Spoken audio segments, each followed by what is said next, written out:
who are all patriots, Deshbhakt, who are following uniform wearing, following the constitution. Do you think there is something called buffer zone in the constitution? That you upper caste का इस तरफ नहीं जा सकता, तुम चमार हो इस रास्ते में नहीं जा सकता हो तो casteism है. You guys have been forced like that. You should also know inside, as a citizen of this country, this is not done. You should provide security if your citizen.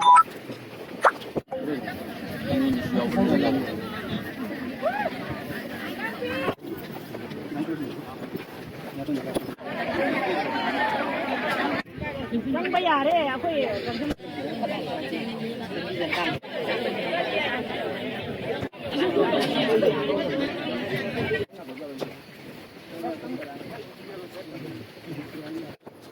India की सारे ये हमारा मैतई और ये दूसरे लोगों की साइड बना के रखा हुआ है. हो रहा है कि हम लोग इस तरफ इंडिया लगा ना, फ्लैग लगा हुआ है इंडिया का फ्लैग है ना, मतलब इस तरफ इंडिया है, इस तरफ मणिपुर है ना. हमारा मणिपुर पुलिस को भी नहीं जाने देते, मुझे बोल रहे. अजीब दुनिया है वो. 2-2.5 साल से चल रहा है ये बॉर्डर. इस कंट्री की हिस्ट्री में ये पहली बार हमारा खुद का पुलिस भी, ये ओसी साहब है, हर देश का जो हर इलाका है एक पुलिस स्टेशन के अंदर है. नहीं, ये एक ओसी साहब है इधर, एक पुलिस स्टेशन का ये जगह उसके अंदर है, वो नहीं जा सकता. तो संविधान के खिलाफ है. नहीं, आप लोग भी संविधान की खिलाफ है ना? सारे संविधान अंदर आते हैं. नहीं, संविधान के हिसाब से तो हमको भी जाना चाहिए. ये पुलिस स्टेशन का ऑफिसर है, उसको भी जाना चाहिए. उसके जुरिडिक्शन ने क्यों नहीं जाने दिया? ऐसे बोल रहा हूँ ना, ये इंडिया के बॉर्डर शुरू हो गए इधर से, मान लो कुकी और इंडिया एक ही साथ है. इस तरफ आप लोगों का है, इस तरफ हमारा पुलिस और मैथे लोग रह गए. ऐसे लग रहा है ना ये? आप बताइए ना. अलग ट्रीट किया गया नहीं, ऐसे लग रहा है ना. 30 साल तक मैंने इधर पढ़ाया, बच्चे कश्मीर से लेके कन्याकुमारी तक, गुजरात से लेके नागालैंड तक पढ़ाया. मुझे बहुत खराब लगता है. You should also know as a responsible officer and citizen, ये नहीं होता है. दिल्ली में बैठकर राज करना अलग बात है.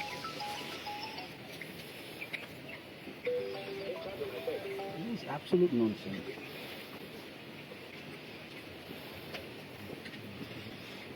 ये लाइन है बॉर्डर का, ये यही है. अदुमाइना सी मोइना तौरी बोए अदु कनानो हाइ ता दी नंग मीटर चा माइ दु असाइ देर बोवा एगी सिक्युरिटी फोर्स दि बोइ तौ तौ तौरै ने बा नत्रो.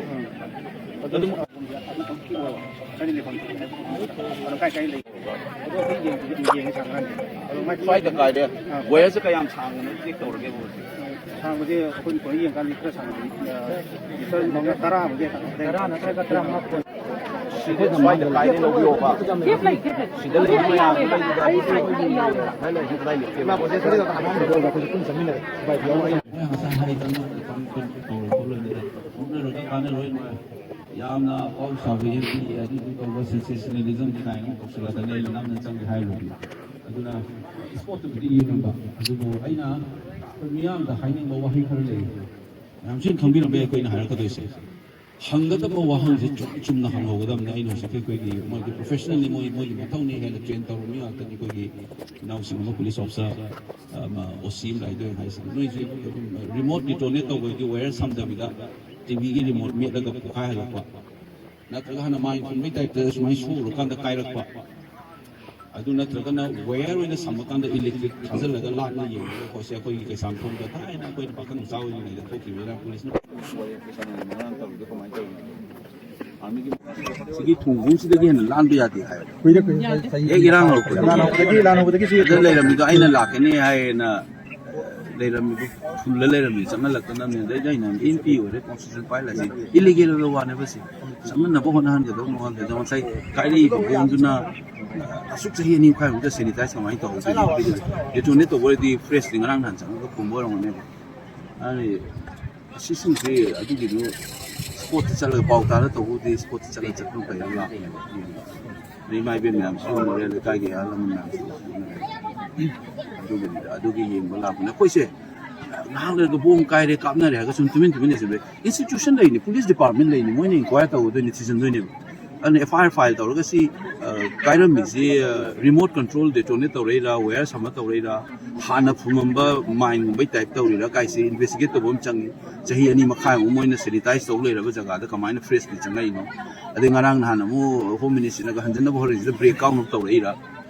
tawriba possible ba ade ge president run sanunga na mi amani hatu oga bom khai laga situation phalakre haijana na bom tawreira bargaining chips sum tawdona duk chana leire sina miyam sing na chum na no ko gi television da ga khang ngai ma na su si hang da bo question je exactly chahi ani ma khai tawra matung da abandoned house ama da mapu thado cha khab yumam da kamai na bomb khai re na nang na do police na chali matung da bomb da fresh number ga da di police to cordon of the kamai changai no mo police ki rectory ba security Indian security forces CRPF to army de security kari no adu ki interpretation can mean so many things na tro ako mi ngata ni mo ko ke fito ro changa ko ma natraga di pataw taw taw CRPF lay army lay kamay chang kadino adu na mo na ko ke fito ngamoy and mo na mo taw so ama kuk ta mo ako gi chamna bom lay di mo na ma ngang jagi ne no sitri ra security forces so katpu gi dong season ra mo na adu na India gi professional institution lay ne CRPF army mani police ay ko tu ga ra illegal bani mi gi furuk kim na ma nang lambi thing ya pon de India da article 15 lay ni article 19 lay ni constitution da अरे पीछे भी अब तो टोकी India में तो टोकी में मोंगे बसे संगन बेया रहे सब फाजन थाम जो अच्छी चंगे आने का नानो खुलाई का पैसे का नानो कर चुक चाव कंट्री से कदे बगी कंट्रोल तो mo जो India Pakistan war the fight तो ngam the world most powerful army ले बा इंडियन स्टेट ने सिगी कतुक खरा नमैति ता ता का हैंडल तो mo जो ngau कोई वन अदन ड्रामा में तो ले रे बसे एक हो बोले कोई मियाम सिंह ने से आई हाई से एफआईआर को लगे इन्वेस्टिगेट का खरे का होते you know we have a very short memory bomb kai gre ga o kai re ya de ge fruit ta na le instead of condemning cookie mai tai to bom tai ask what the agencies are doing inquire to why the focus on detect organ we are not able to call out the elephant in the room sina distracting technique season na ga kon machine committee machine khanan bai type to le re law for enforcing agencies sing kari to bode no kari last le de to le no chahi ani khai ji mai to le no hoji inquiry kamai to re FIR file to ra karam ba IPC na ta karam ba legal section ma kha to no guys the newspaper should publish it so that everybody knows na ta ga kai gre adu to ra ka community ma sen lang ra ga lo to ki do re ba system adu gi ni da to re yam heman gre ko thank you sir